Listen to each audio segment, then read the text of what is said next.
कल्याण चिकनघर परिसरातील नव एव्हरेस्ट सोसायटीमधील धक्कादायक प्रकार समोर आला आहे। या सोसायटीमध्ये एकूण 75 सदनिका असून गेल्या महिनाभरापासून या सोसायटीला दूषित पाणी पुरवठा होतोय। पिवळ्या रंगाचे गढूळ पाणी येत असल्याने नागरिकांनी याबाबत महापालिकेकडे अनेकदा तक्रारी केल्या, मात्र केडीएमसी प्रशासनाने दुर्लक्ष केल्याचा आरोप नागरिक करत आहेत। केडीएमसीने 15 दिवसापूर्वी पाण्याचे नमुने घेतले, मात्र त्याबाबतचा अहवाल अद्याप आला नसल्याचे नागरिक सांगत आहेत।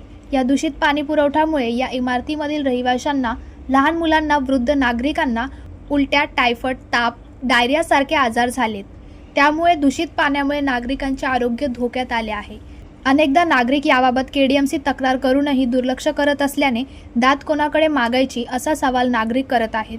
याबाबत भाजपाने आक्रमक पवित्रा घेतला असून भाजपचे शहर अध्यक्ष वरुण पाटील यांनी केडीएमसीने दूषित पाणी पुरवठ्याची समस्या येत्या 2 दिवसात सोडवले नाही तर भाजपतर्फे उग्र आंदोलन छेडण्यात येईल असा इशारा केडीएमसीला दिला आहे।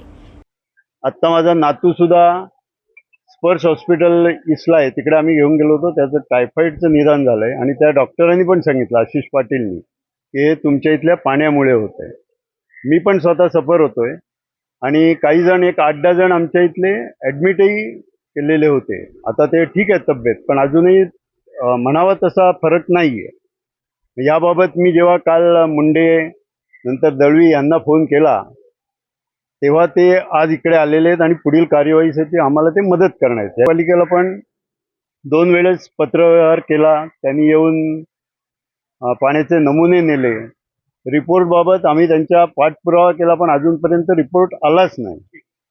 आमच्या घरामध्ये 4-5 लोक आजारी आहे। या सोसायटीमध्ये मला वाटतं घरपरात 1-2 तरी चांगले असतील, बाकी सगळेच आजारी, सगळेच पाण्यामुळेच 2 महिन्यापासून त्रास या। हो, तक्रार केली म्युन्सिपालिटी, आपल्या केडीएमसी मध्ये केली।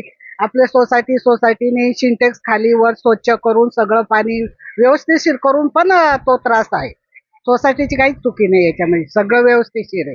हालत खराब है कि घर में पानी पीने को डर लगता है, बॉईल करते, एक्वागार्ड है, एक्वागार्ड से पानी लेके बॉईल करते तो भी कोई फर्क नहीं पड़ता। और जब पानी निकाल के देखो तो कलर एकदम येलोविश, जो एकदम ही खराब है। पहले के जमाने में हम लोग पानी तो बॉटल से डायरेक्टली टैप से पीते थे, अभी तो सोच भी नहीं सकते। तो ये प्रॉब्लम जो है हमारे अथॉरिटीज ने इन्फॉर्म भी किया, केडीएमसी के लोग आए, पानी का बॉटल से लेके गए, लेकिन कोई रिपोर्ट नहीं आया। 15 दिन हो गया, कोई रिपोर्ट नहीं। आणि आता आम्ही इथे आलेलो आहोत, भारतीय जनता पार्टीचं शिष्टमंडळ इथे आलेलं आहे, त्यांना भेट दिली आणि जर या 2 दिवसामध्ये त्यांची जी काय अडचण आहे ती दूर झाली नाही तर आम्ही आमच्या भारतीय जनता पार्टीच्या माध्यमातून आंदोलन करू आणि या नागरिकांना न्याय मिळवून देऊ। आज पाणी हे मूलभूत गरज आहे आणि ती पुरवली जात असताना नागरिकांच्या जीवाशी खेळलं जात आहे। त्याच्यामुळे हा गांभीर्याचा विषय मी आयुक्तांना विनंती करेन की आपण गंभीर दखल घेऊन हा विषय मार्गी लावावा आणि नागरिकांचं जे आरोग्य आहे ते चांगलं राहील या दृष्टीने पावलं उचलावी आणि नागरिकांना चांगलं स्वच्छ पाणी पिण्यास उपलब्ध करून द्यावं, एवढीच आमची त्यांना विनंती आपल्या माध्यमातून। ब्युरो रिपोर्ट, जनशक्ती, कल्याण। अरे, तुम्ही अजून आमच्या चॅनलला सबस्क्राइब नाही केलं तर लगेच जनशक्ती चॅनलला सबस्क्राइब करा आणि बेल आयकॉनवर क्लिक करा आणि रहा अपडेट।